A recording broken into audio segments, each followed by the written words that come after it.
Et quelqu'un chez vous passe les slides, c'est ça, c'est bon? Je m'en occupe. Ouais. Super. À toi de jouer. Parfait. Bonsoir les amis, désolé pour ce retard à l'allumage, mais les ordinateurs ont chaud. Il a fallu qu'on redémarre tout. Heureusement, Bertrand était là et comme d'habitude, Bertrand sauve cette réunion.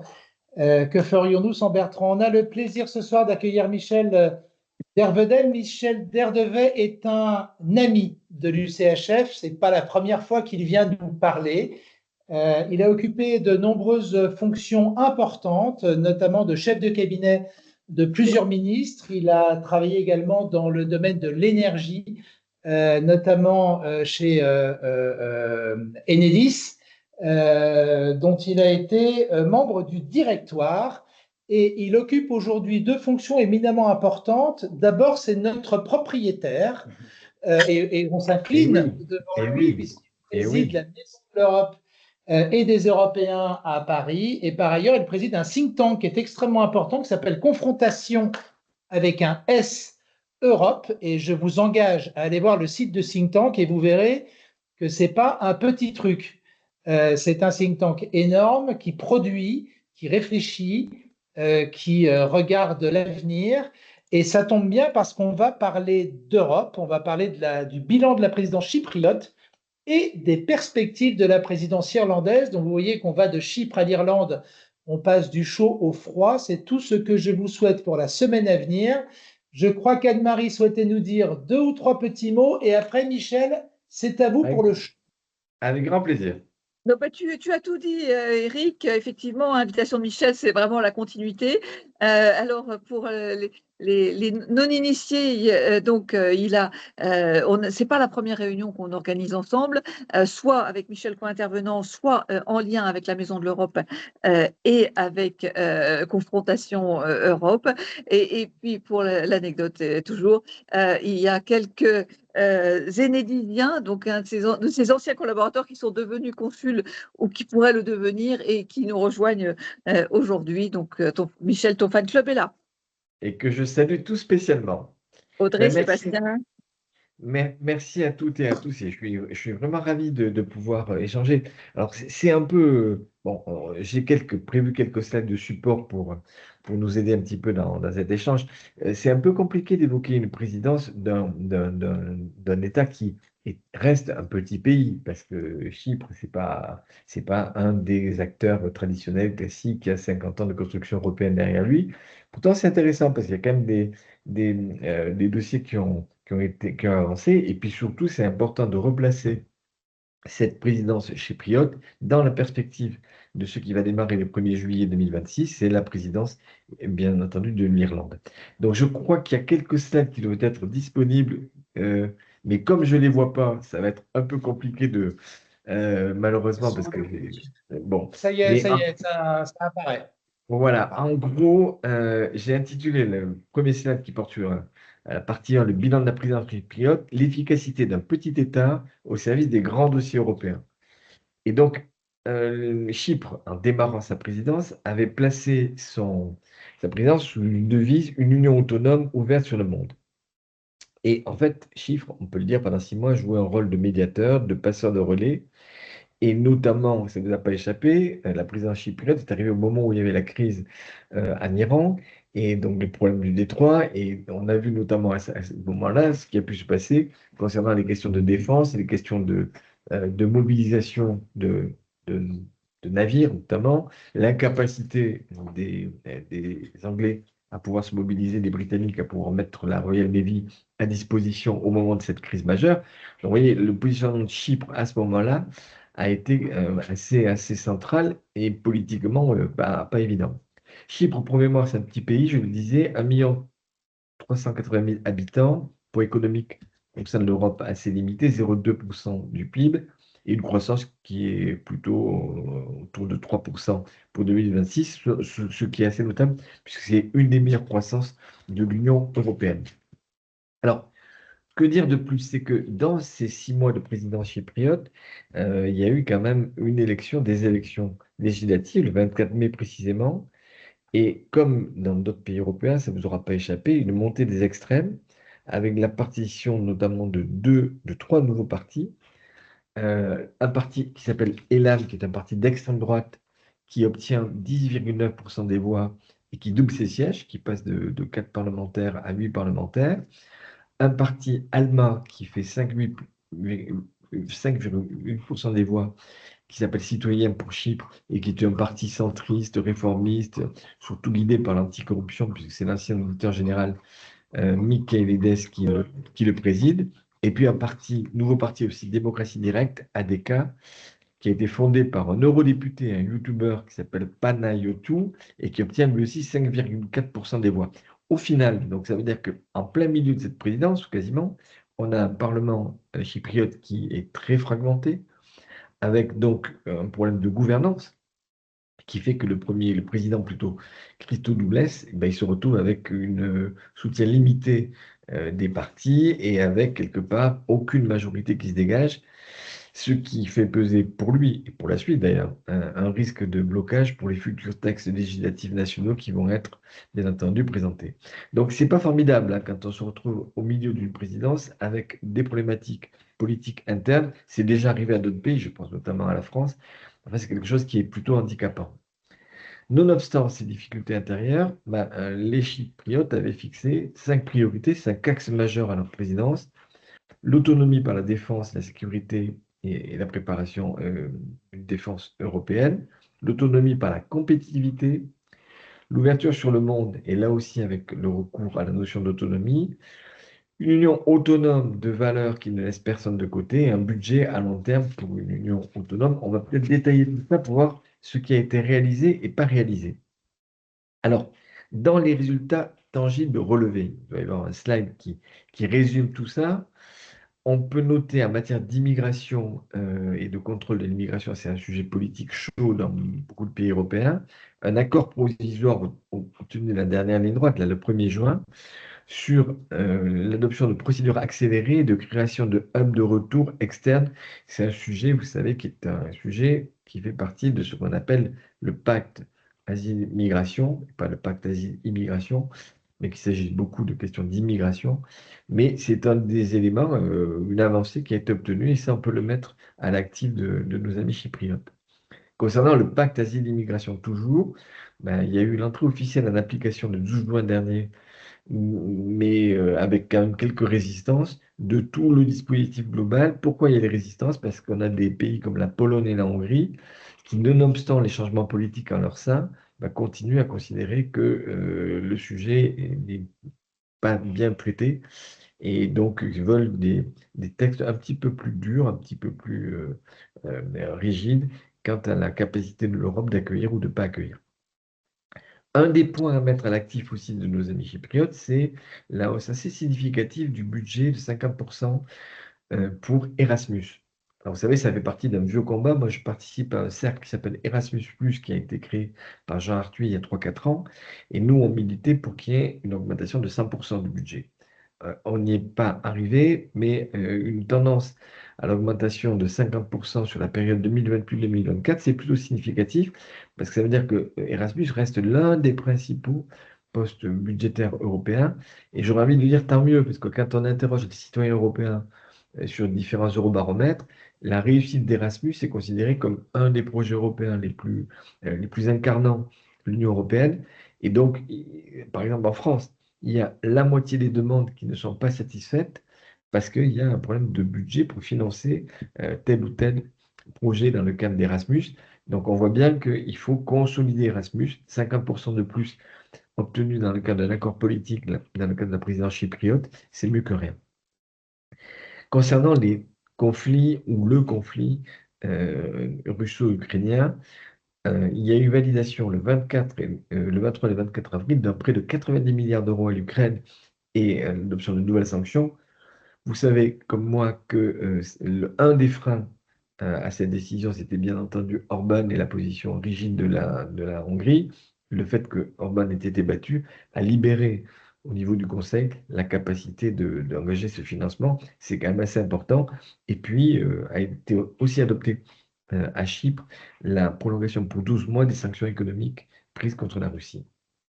Puis, il y a eu un dossier qui connaît bien Almari par ailleurs, qui est l'évocation d'une proposition de la Commission qu'on appelle le paquet réseau énergie, qui a été évoqué le 13 mai 2026 à Nicosie, et avec aussi un autre projet européen qui s'appelle Accelerate EU, mais je crois qu'on va en reparler tout à l'heure dans quelques minutes.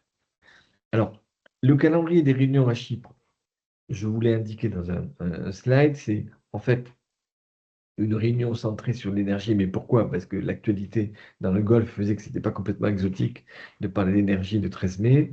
Le 12 juin, une conférence ministérielle informelle sur le pacte migration-asile que j'évoquais à l'instant. Et puis, un petit peu avant, on avait eu fin avril la validation des 90 milliards versés à l'Ukraine et le paquet sanctions contre la Russie. Donc ça, c'est pour le côté timing. Il y a aussi, parce qu'il faut être honnête entre nous, il y a aussi des dossiers qui ont été inachevés. Les négociations concernant Global sur le cadre financier pluriannuel, elles n'ont pas pu aboutir et le dossier a été quasiment transmis à l'État, à la présidence irlandaise. Vous savez que c'est un sujet majeur. On n'évoque pas assez souvent le fait que l'Europe dispose d'un budget extrêmement limité. Le budget de l'Europe, toute politique confondue, c'est à peine 1% du produit intérieur brut des 27 États membres. C'est ridicule quand on regarde le budget fédéral des Américains, parlant pas d'un budget russe qui certes va essentiellement à la défense, mais qui lui aussi est assez conséquent. Donc l'Europe reste encore une sorte de groupement d'intérêts économiques, mais dans lequel les États membres ne veulent pas mettre énormément de moyens.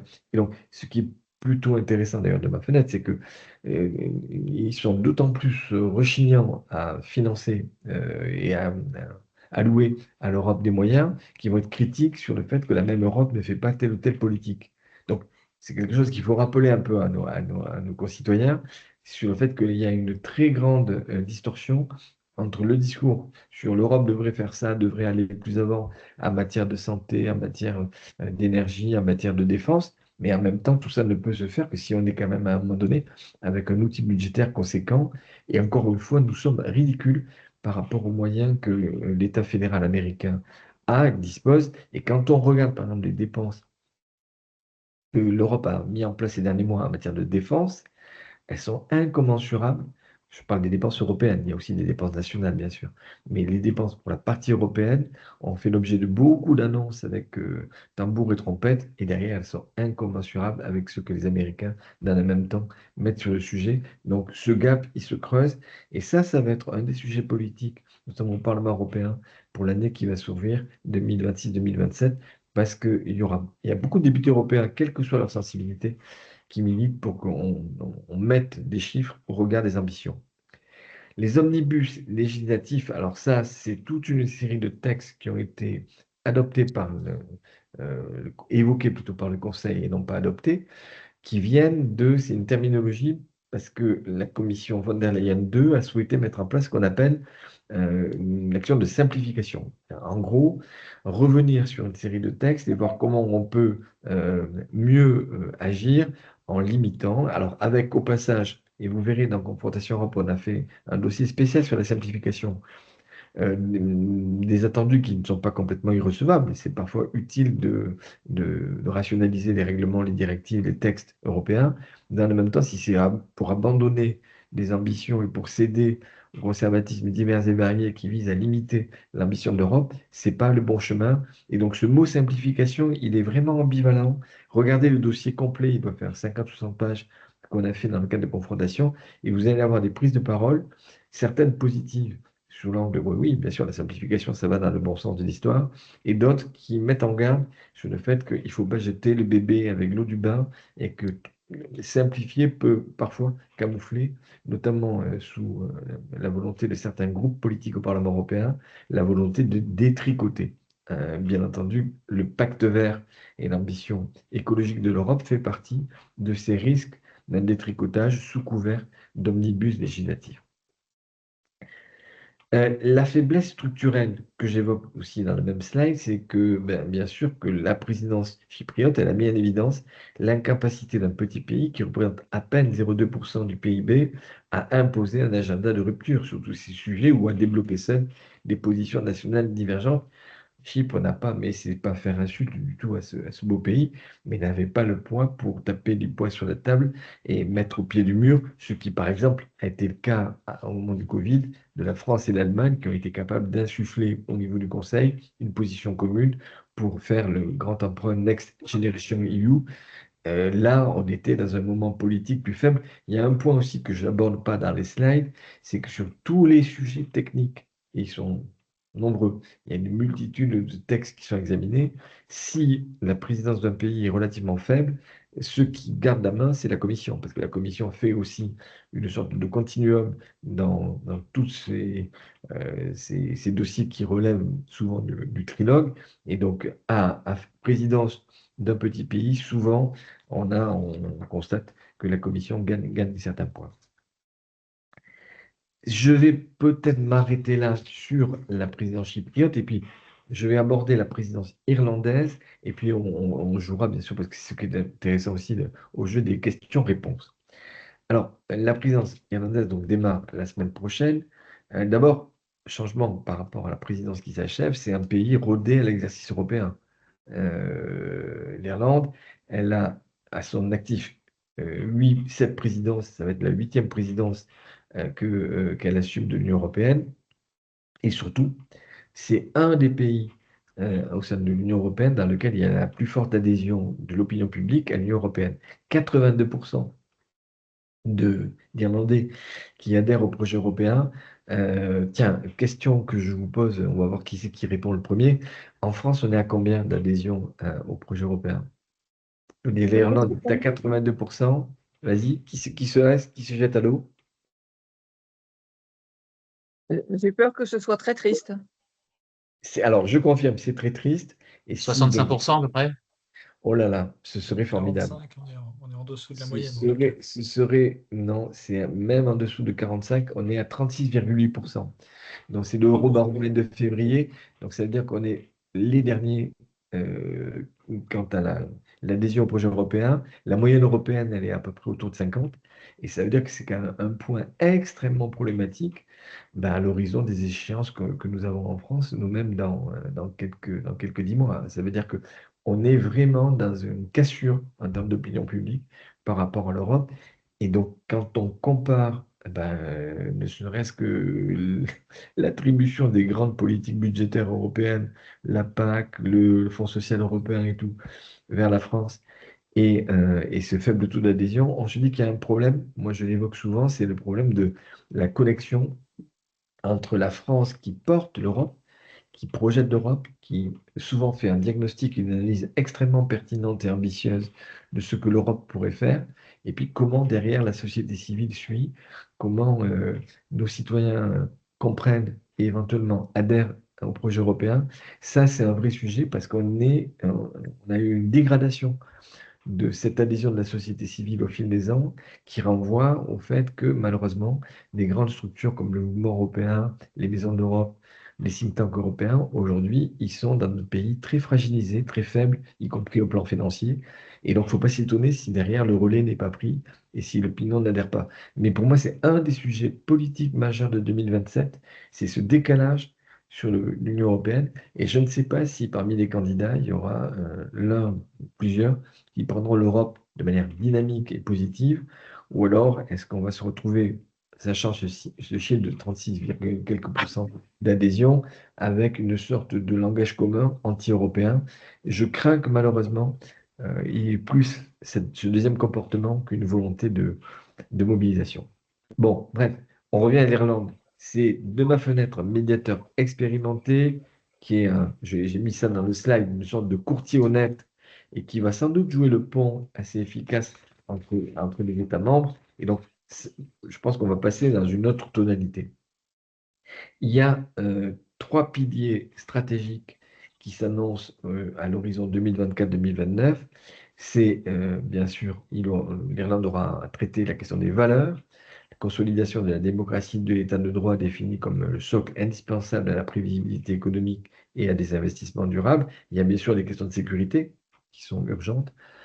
Et va-t-on aller de l'avant? Va-t-on encore mutualiser, je l'évoquais tout à l'heure, un peu plus nos finances et nos moyens de défense Vous avez vu que les derniers actes, j'entends par là la fin du projet d'avion commun franco-allemand, le SCAF, ne sont pas très encourageants sur l'idée qu'on y va ensemble. On voit plutôt l'Allemagne avoir une volonté de reconstruire une défense, mais est-ce une défense européenne ou une défense allemande? Ça restera à voir. Et on aura aussi, bien entendu, tout le sujet de la compétitivité. Vous comme moi, on a apprécié et applaudi le rapport Draghi, mais le rapport Draghi, il est malheureusement mis en œuvre dans, on va dire, entre 5 et 10% de son contenu. C'est-à-dire tout le monde a applaudi l'exercice intellectuel de Mario Draghi, mais derrière, politiquement, ça ne suit pas. Je prends un exemple, c'est le dossier de l'Union de l'épargne et de l'investissement, qu'on appelait l'Union des marchés et des capitaux avant le début du mandat de Ursula von der Leyen. L'union de l'épargne et de l'investissement n'avance pas parce qu'on a plusieurs places financières en Europe qui se font opposition, qui n'arrivent pas à converger. Et donc, on est dans... Le diagnostic est posé, tout le monde convient de ce qu'il faudrait faire. Et par ailleurs, on se rend compte que ça n'enclenche pas de manière évidente. Donc ça, c'est un sujet sur lequel les Zélandais auront sans doute seront challengés. Le dossier prioritaire de ma fenêtre, je l'ai évoqué déjà, c'est le CFP, c'est-à-dire c'est le prochain budget pluriannuel européen qui va courir de 2028 à 2034. Donc, Chypre a commencé à travailler là-dessus, mais sans conclure. Et on a aujourd'hui un écart de négociation, puisque le CFP actuel, le cadre financier pluriannuel actuel de l'ordre de le budget de l'Union de 1200 milliards d'euros, si on met de côté le budget Next Generation EU qui avait été mis en place après le Covid. Et la Commission, elle propose d'augmenter et de porter à 2000 milliards d'euros, ce qui n'est pas un scandaleux du tout. Je reviens à ce que j'évoquais tout à l'heure concernant le pourcent du PIB européen. Mais donc, comment on va avancer? Et sachant que, bien entendu, vous allez avoir, comme toujours, une logique entre les frugaux et ceux qui sont plus orientés sur du financement européen de qualité pour une série de politiques qu'on mettra en commun. Et donc, vous allez avoir sans doute une tension que les Irlandais auront à manager et à organiser. Il y a une échéance collective, c'est qu'on est sur ce sujet du cadre financier pluriannuel dans l'obligation d'avoir un accord final d'ici la fin de l'année si on veut être opérationnel. Alors vous allez me dire, en France, on peut procéder par des 12e provisoires et ça ne nous a pas empêché d'avoir 2 budgets consécutifs qui permettent de vivre. Mais les États-Unis ont aussi d'autres dispositifs. Mais là, si l'Europe ne veut pas se ridiculiser, il faudrait aller vite. Donc on a 6 mois pour avancer et ce n'est pas écrit, ça n'est pas tracé dans une dialectique aussi où le Parlement européen et la commission du budget du Parlement européen, elle a son mot à dire et elle va sur un certain nombre de politiques faire entendre sa voix. Et donc, le trilogue là-dessus va être assez intéressant à suivre. Si on regarde un petit peu aussi la répartition par secteur du budget européen, je vous ai mis ça dans un slide qui suit pour bien faire un petit souvenir sur les différents volets.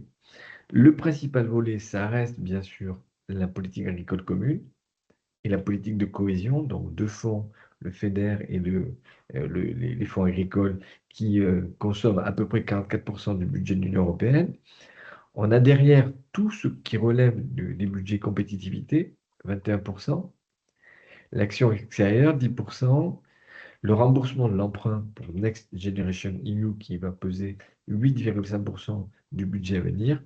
Et puis, vous voyez, éducation en valeur, c'est des budgets ridicules, 2,5%. C'est-à-dire qu'au moment où on parle de citoyenneté européenne, au moment où il faudrait donner corps à cette citoyenneté, l'Europe, n'a pas de compétences, ni en matière d'éducation, ni en matière de culture, et donc elle y met une somme complètement symbolique. Et donc, c'est pas satisfaisant à ce stade. C'est-à-dire qu'on voit bien qu'on ne peut pas d'un côté être sur un discours sur les valeurs et les revendiquer fortement et avoir des actions aussi sporadiques. Les financements de l'Union européenne à la matière sont quand même très, très faibles et le Parlement européen souvent reproche à la Commission de ne pas avoir d'ambition en la matière. Dans les chantiers législatifs et plus thématiques, on a un chantier qui s'appelle Eurodac, qui vise à transformer la base biométrique concernant l'ensemble des flux migratoires en une base élargie, migration et asile, interconnectée avec d'autres bases et qui prévoit d'abaisser l'âge de la collecte des empreintes de 14 à 6 ans. Ça va peut-être très loin en matière, de votre point de vue, en matière de liberté publique, mais c'est aussi une manière d'identifier un petit peu qui circule et quelles familles sont en libre circulation au sein de l'Union européenne. Bien sûr qu'on va avoir beaucoup de dossiers liés au Big Tech. Vous savez que sur la présidence passée, mais comme sur la présidence antérieure, il y a eu plusieurs sujets concernant les GAFAM et la façon dont ils respectaient ou pas les règles qui ont été adoptées dans le DSA Digital Service Act ou dans le DMA Digital Market Act. Donc ça va être sans doute un dossier chaud, sachant que la particularité quand même de l'Irlande, c'est qu'elle abrite fiscalement pas mal de ces GAFAM. Donc comment Dublin va gérer ce dossier? Est-ce qu'ils vont être dans une neutralité et équidistant vis-à-vis des positions des différents États membres, ou est-ce qu'ils vont être le bras armé d'un certain nombre d'acteurs du numérique américain pour essayer d'amodier les sanctions ou l'application du DSA-DMA? C'est un sujet très politique. Et puis, bien sûr, on va avoir en novembre 2026 le 9e sommet de la communauté politique européenne. Vous savez que la communauté politique européenne, c'est un projet initié par le président de la République français qui réunit 47 pays et qui vise à créer un espace de discussion politique euh, informel, mais qui ne s'arrête pas au fonctionnement des 27. Et je crois ce qu'on peut dire simplement, c'est que ça répond à un besoin qui est évident. C'est-à-dire que plus on a des dossiers de demande d'adhésion de pays qui sont à la porte, actuellement il y en a 9, qui tardent à mûrir, qui ouvrent des chapitres avant d'être qualifiés pour pouvoir rentrer, plus on se dit qu'on n'est pas dans le temps de l'histoire. Donc ça veut dire que cette communauté politique, elle correspond à un besoin qui, vis-à-vis de l'Ukraine ou d'autres pays, peut les amener à se sentir dans le club sans pour autant répondre à tous les critères d'une adhésion en bonne et due forme. Donc ça, c'est un des sujets majeurs, pas uniquement pour l'Irlande, mais pour la gouvernance politique de l'Union européenne. Comment on fait? Est-ce qu'on reste dans cette formule de communauté politique européenne? Est-ce qu'on se dit à un moment donné, et moi je l'ai entendu pas uniquement à Paris, mais dans beaucoup de capitales, finalement, il faudrait sur certaines politiques sectorielles travailler à quelques pays, et y compris en intégrant peut-être le Royaume-Uni dans certains sujets comme la défense. Ce qui est clair, c'est qu'à 27, on est de plus en plus dans ce système qui est le plus petit commun dénominateur, le plus petit commun multiple. C'est-à-dire que les accords se font, mais ils se font à minima. Et on voit bien que chaque fois qu'il faut passer à vitesse accélérée, ben, ça ne se fait pas à 27. Quand il a fallu faire un Next Generation EU, ça a été la France et l'Allemagne qui ont poussé très fort, puis formellement, ça a été adopté. Donc voilà, donc comment cette union, politiquement, elle va continuer à fonctionner avec sans doute, et ne voyez pas dans ma bouche une critique, mais un tropisme quand même de certains États membres et parfois de certaines institutions vers les États-Unis, une certaine division sur des dossiers stratégiques quant à la vision à avoir, c'est un sujet et ce sommet de la communauté politique européenne, il arrive plutôt bien, mais qu'est-ce qui va en sortir et comment on va se positionner, notamment par rapport aux Américains, ça reste à voir. Michel, peux-tu réactiver ta caméra, s'il te plaît? Oui, mais attends, alors le problème C'est c'est, possible. c'est possible, j'espère. Je vais Sinon, c'est pas essayer. grave. J'essaie d'activer ma caméra, elle est figée, c'est ça? Elle a même, c'est comme si tu l'avais interrompu. Maintenant, si Ah, c'est trop compliqué, laisse tomber, on t'entend bien et on voit bien la non, présentation. je vais essayer, mais je ne sais pas comment faire. C'est le problème. Comme si tu avais appuyé sur le bouton qui la coupe, en fait. Mais ça m'est Ouais, arrivé aussi au tout début de la présentation. Là, j'ai dû la ah, réactiver à la main. ouais, mais je vais essayer de Moi, faire ça. moi, je le vois bien, hein. Ah bon? Non, non, non. Oui. Ah oui? Mais Tout le monde voit l'image Michel? l'image n'est pas Oui, figée? oui, je le vois bien. Oui, oui. Et l'image est figée ou pas? Non, non, non, non. Non, il bouge, ça filme, je l'entends, je le vois, tout va bien. Ah bah écoute, c'est parfait. Donc on va continuer Moi, comme je suis ça. figé. Moi, je suis figé sur un slide. Ah zut, zut, zut. Bon, Sur les paquets réseau énergétique, Jocelyn? allez, sur le paquet. Oui, c'est bien ça, ouais. C'est bien Non, ça. non, bah, c'est bon, c'est normal. C'est pas figé, c'est au bon endroit. Bon, c'est parfait. Allez, on Et continue. sur le paquet réseau énergétique, c'est un paquet qui est important. Pourquoi? Parce que vous savez qu'il y a un article du traité, l'article 194, paragraphe 1, qui donne compétence à l'Union européenne en matière d'interconnexion et de sécurité d'approvisionnement et de solidarité énergétique. Et donc, contrairement à ce qu'on entend à Paris, c'est pas l'Europe ne s'attribue pas une compétence.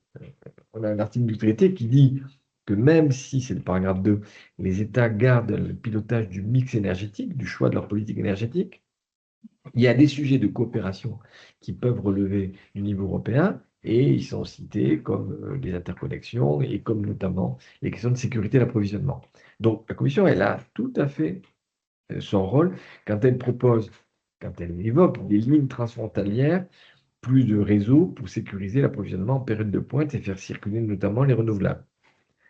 Alors, là où ça coince, c'est qu'en fait, jusqu'ici, sur ce problème de gestion des interconnexions et des grands projets, c'était quelque part une gestion qui était faite euh, entre les États concernés et les gestionnaires de réseaux de transport des différents États concernés.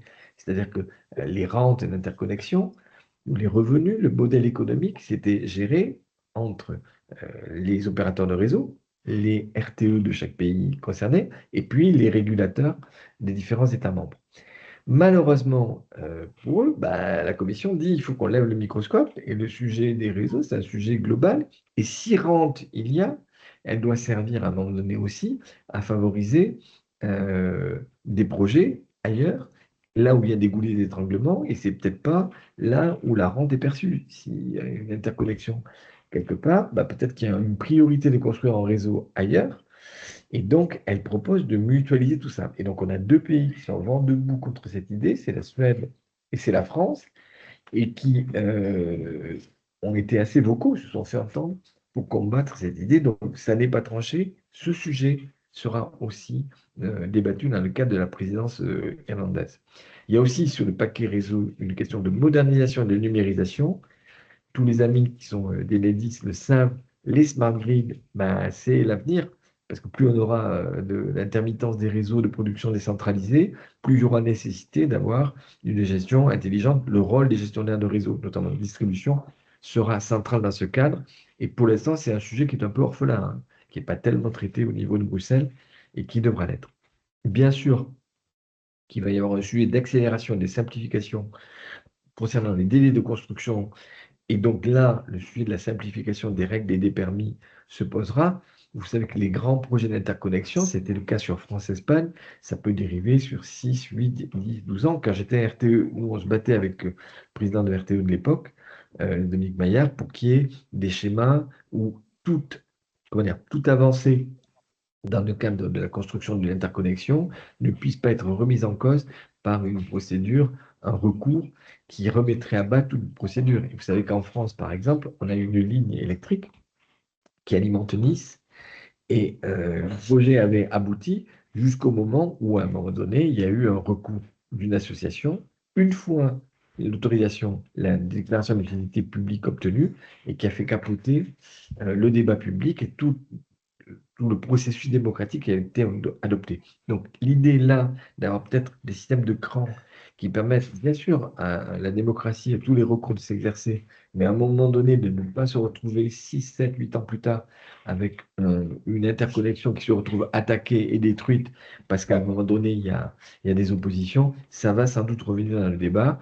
Et puis il y a le sujet de comment dire, l'interopérabilité ou de la complémentarité des réseaux gaziers, électriques et des futurs réseaux hydrogène et des arbitrages. Et vous savez que là, on va être en plein sur un débat extrêmement politique parce que le sujet de l'électrification monte partout en Europe, mais dans le même temps, les réseaux gaziers, ils existent, ça représente des investissements ces 20-30 dernières années que l'Union européenne a consenti, ils sont pertinents, y compris s'il y a un problème ou un risque sur les réseaux électriques.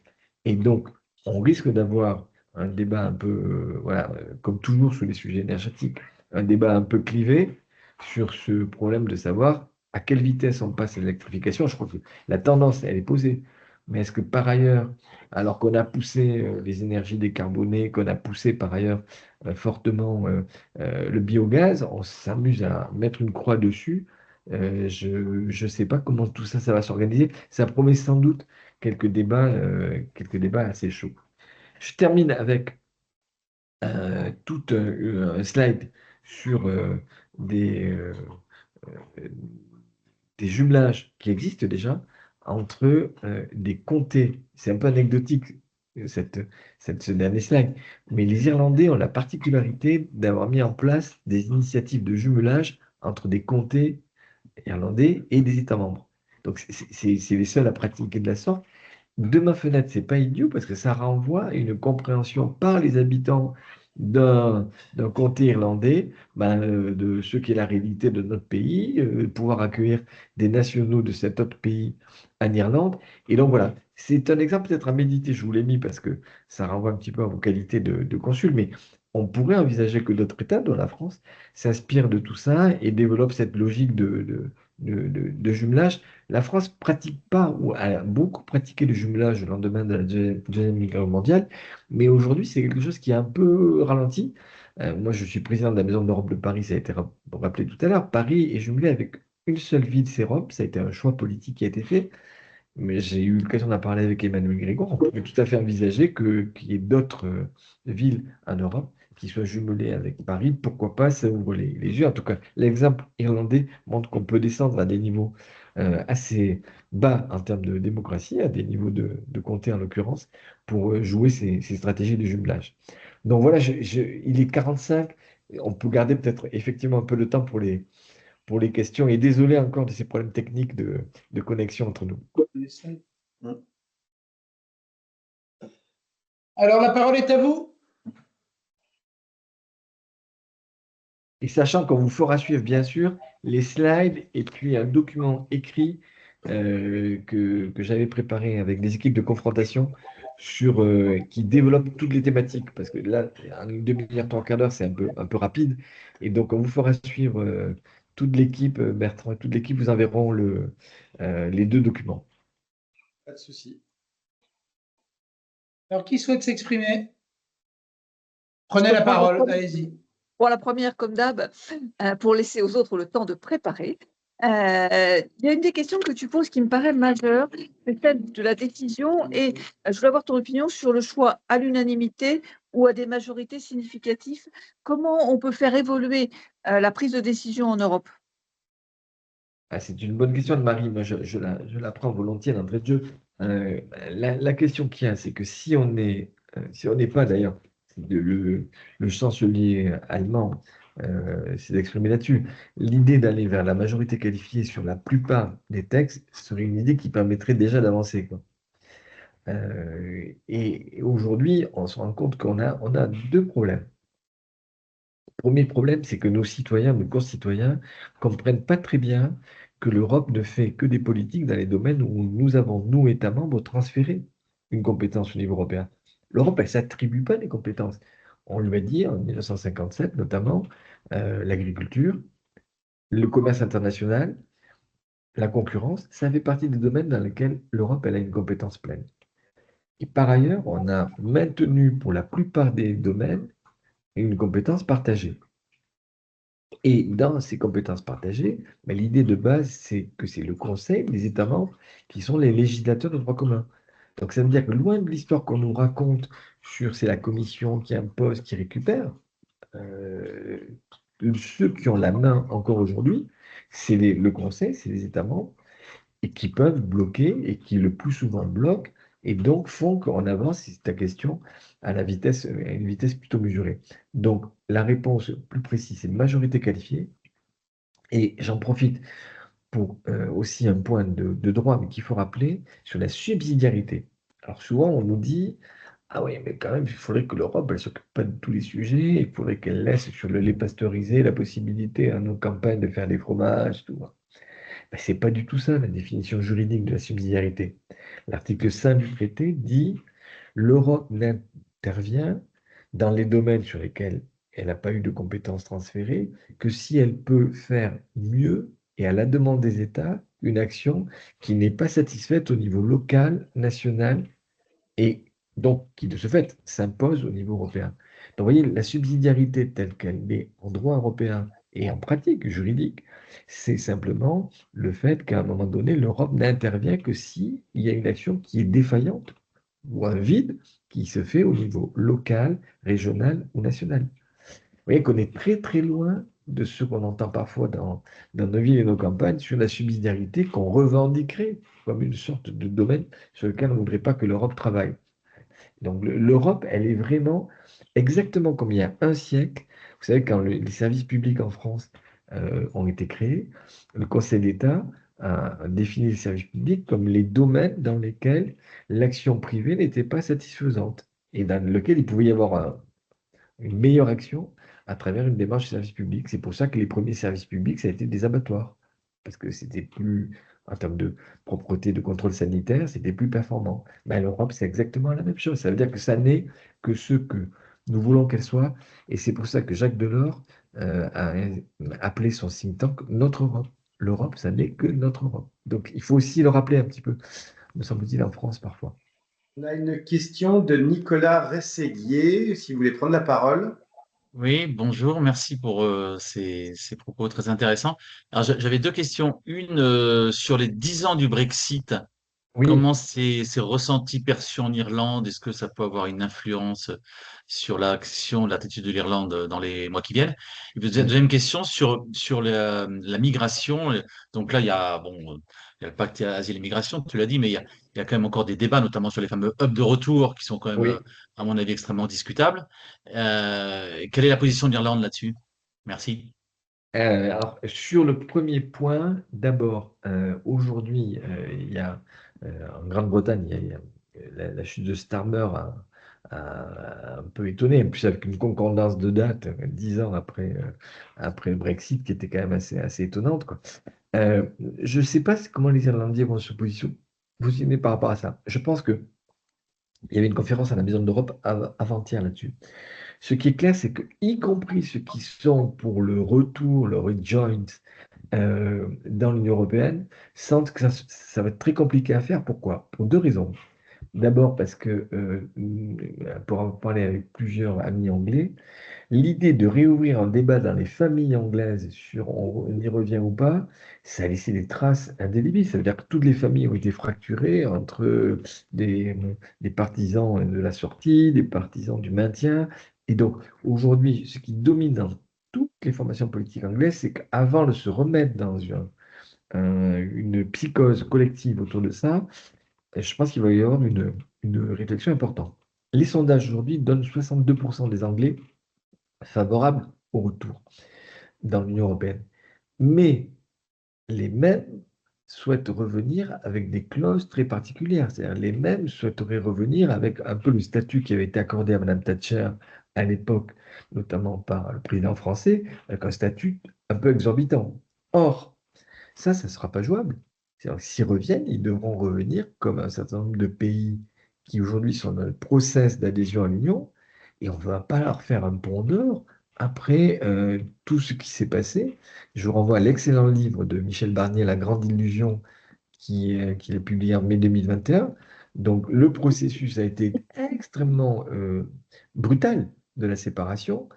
Et donc, il n'y aura pas de clause de la nation la plus favorisée, pour reprendre une formule de diplomatie, vers les Anglais. Et donc, voilà. Donc, une majorité de l'opinion favorable au retour. Tout le monde conçoit que ça a été plutôt un échec en termes de pouvoir d'achat, en termes de... Sauf sur la City. La City a maintenu sa position alors qu'on pensait que la City allait s'isoler et s'effondrer. Donc, la City, aujourd'hui, c'est 11-12% du PIB anglais. Donc, ça veut dire que la place financière n'a pas souffert du Brexit. Mais pour le reste, sur toutes les politiques, ça a été assez désastreux. Donc, les Irlandais, moi, je serais à leur place. De mon propre chef, je ne vais pas réouvrir ça. Tu vois, je pense que c'est un peu un sujet casse-gueule, y compris dans la tension qu'il peut y avoir entre l'Irlande et la Grande-Bretagne. Donc, à mon avis, je pense qu'ils s'y peuvent sauter les 6 mois et ne pas trop agiter le sujet. Je pense qu'ils vont éviter. Sur leur position par rapport au pacte asile-migration, je ne sais pas. J'ai pas, très clairement, je ne sais pas comment ils vont se positionner là-dessus.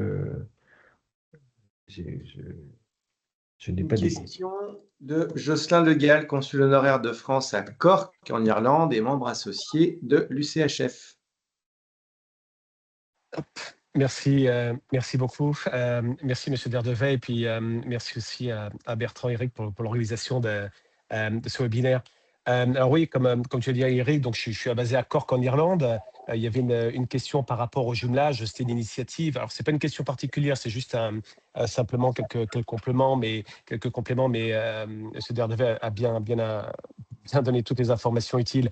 Les jumelages, en fait, ils seront temporaires. C'était une initiative du gouvernement irlandais de lancer une sorte de jumelage entre les ambassades à Dublin Oui, et les 26 comtés irlandais. Il se trouvait qu'il y avait 26 ambassades pour 26 comtés, donc c'est vraiment une pure ça, coïncidence. Il y en a eu ça 27, tombe on aurait, bien. Ça on aurait tombe un petit bien. problème.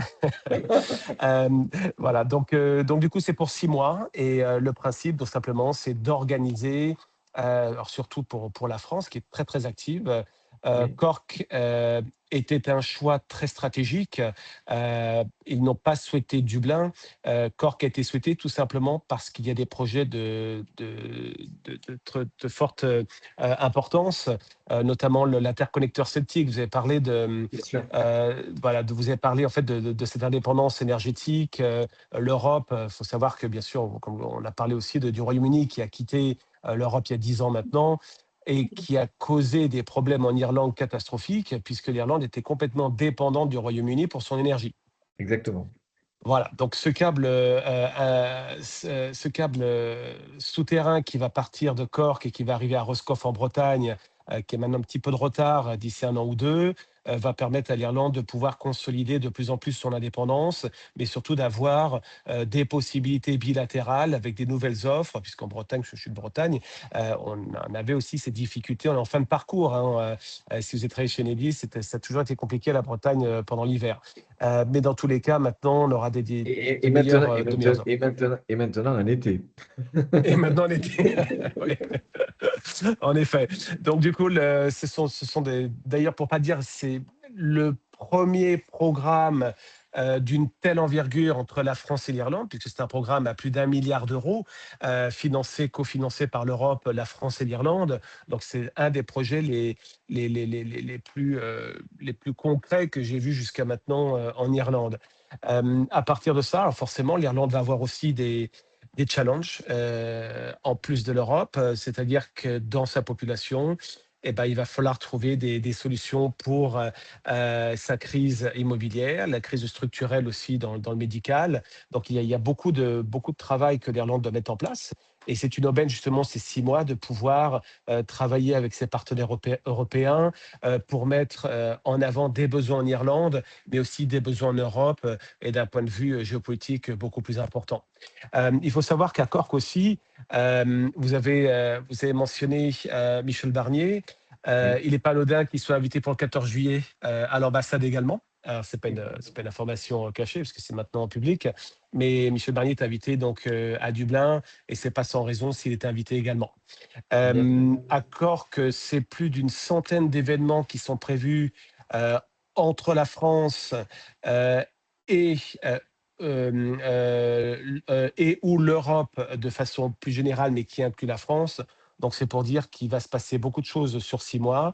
Il y a un grand nombre aussi de ministres français qui vont venir en Irlande, principalement à Dublin, quelques-uns à Cork. Alors, je ne sais pas encore qui c'est, ce sera les surprises, mais l'ensemble des ministres auront fait au moins un voyage en Irlande pendant pendant cette présidence irlandaise, donc de 6 mois. Voilà, c'était juste pour vous donner quelques informations supplémentaires de ce qui va se passer en Irlande dans les 6 mois qui viennent. On Non, va prendre une dernière question de Georges Ratier, qui rejoint un peu celle que j'avais l'intention de poser. Pouvez-vous rappeler combien et quels sont les États, 6, qui sont maintenant à la porte de l'Union et qu'entend faire l'Irlande sur ces dossiers? On parle bien sûr des pays des Balkans occidentaux, dont mon cher Monténégro. bien sûr, bien sûr. Et ils sont pas 6, hein, ils sont 9, hein. Donc, il y a 9 pays qui sont en voie de demande d'adhésion, si tu veux. Il y a les Balkans. Tu as les dossiers qui ont été introduits par la Moldavie, par l'Ukraine, Donc voilà, au total, on a 9 pays, mais le problème qui va se poser très vite, c'est quel ordre de priorité.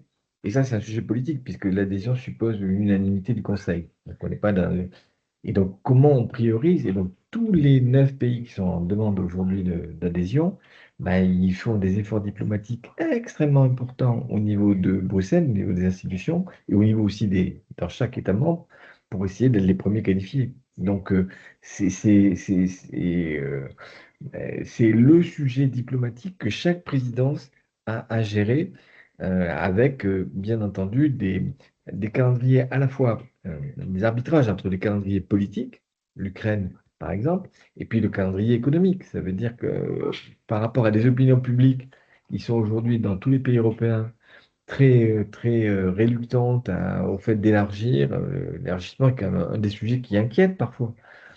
Comment on gère à la fois la nécessité d'aller au bout de ces engagements. Encore une fois, il y a des pays, on a fait plusieurs conférences à la Maison d'Europe avec des pays qui sont en voie d'adhésion, Monténégro notamment, qui ont fait des efforts colossaux, qui ont rempli tous les critères et les différentes conditions qu'on leur avait posées au fil du temps. Et en même temps, ce calendrier ne peut pas dériver indéfiniment. Donc, ça veut dire qu'il faut donner une perspective, il faut donner voilà. Donc, je ne sais pas comment ça va se gérer. En tout cas, c'est un sujet qui, bien entendu, va impacter la présidence irlandaise, mais pas que. Au-delà. Non, il y a un sujet qui s'est invité quand même, et je ne vois pas comment l'Irlande pourrait ne pas le traiter, c'est le sujet climatique. Quand on voit l'impact des vagues de réchauffement, y compris en Grande-Bretagne, en Irlande aujourd'hui, obligatoirement, le fait que comment dire, l'Europe puisse être perçue comme un endroit où il y a. Bon, moi, depuis le début des vagues de chaleur, j'ai pas entendu, alors peut-être que j'ai pas été sur les bons réseaux, hein, mais j'ai pas entendu de réaction de l'Union européenne. Non, alors que le bon sens eût été peut-être de dire que le pacte vert n'était pas complètement infondé en visant un objectif de décarbonation. Ne serait-ce que ça, c'est le service de base. Donc je pense que le sujet climatique, comme parfois les sujets de défense s'invitent dans des présidences, moi je fais le pari qu'il y aura quand même un volet climatique qui sera traité, parce que sinon on est hors du temps. C'est-à-dire que si les présidences servent à traiter des sujets de rang 2 et qui ne sont pas des sujets qui intéressent les citoyens, à ce moment-là, je pense qu'on a un décalage avec l'agenda politique. Donc, moi, je prends le pari que le sujet climatique que nous vivons aujourd'hui en Europe va être sans doute un des sujets de septembre-octobre, en tout cas du moment où la présidence irlandaise va se déployer. Chers amis, il est 20h01. Nous avons démarré avec un peu de retard. Merci pour votre mobilisation. Je vois Roselyne sur mon écran. Je lui fais un coucou à ma copine marseillaise d'ailleurs. Mais je vois Pia. Je voudrais remercier Pia pour le temps qu'elle passe à l'organisation de ces mercredis de l'UCHF. Le prochain n'est pas encore fixé. On fait un peu de teasing, m'a dit Bertrand. Oui. Ben non, il n'y a pas de teasing. On est en train d'y réfléchir. Mais ça va être le mois de juillet. Après, ça va être le mois d'août. D'ores et déjà, ce que je peux vous dire, c'est que nous avons une réunion de travail la semaine prochaine, je crois, avec le ministère de l'Europe et des Affaires étrangères, et que nous proposerons exclusivement aux adhérents, ceux qui ne sont pas adhérents, dépêchez-vous avant que la cotisation augmente, que ça a été voté à l'Assemblée générale. Nous aurons à l'automne, entre septembre et octobre, une journée entière, une demi-journée au ministère de l'Europe et des Affaires étrangères sur deux thématiques extrêmement importantes avec les conseillers des ministres. Et ça nous donnera du grain à moudre vis-à-vis de nos ambassades et également dans notre feuille de route, notamment sur l'attractivité de la France. Et par ailleurs, l'après-midi, nous serons à l'Assemblée nationale avec la Commission des Affaires étrangères et les groupes d'études France, quelque chose, pays d'envoi, ce qui nous permettra d'avoir une journée complète. Vous ferez plein de photos, vous ferez plein de statuts LinkedIn, de selfies, d'Instagram, de tout ce que vous voulez, mais surtout, on sera ensemble et ensemble, on est heureux. Je vois Jocelyn Ben qui se voilà, marre. c'est le mot de la fin. Voilà. À bientôt. Merci à vous. Merci à tous. Bonsoir à Merci. tous. Au revoir. Au revoir. Merci Bientôt. beaucoup. Merci. Au revoir. Bonne au revoir. Merci Michel.